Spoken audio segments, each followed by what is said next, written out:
అపోస్తల కార్యములు 16వ అధ్యాయము 25వ వచనం. అయితే మధ్యరాత్రి వేళ పౌలును సీలయు దేవునికి ప్రార్థించుచు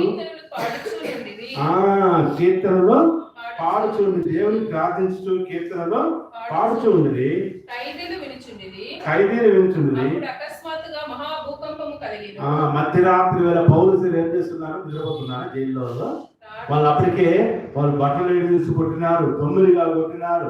ఆ జైలు చెరసాల అధికారికి అప్పచెప్తే ఆయన రాజు కాళ్ళకు బండరాయి బిగించి ఆయన జైలు త్రోసివేసినాడు. వాళ్ళు అనేక గాయాలు పడిన, అనేక దెబ్బలు కొట్టబడినారు. అయితే వాళ్ళు మధ్యరాత్రిలో ఏం చేస్తున్నారు?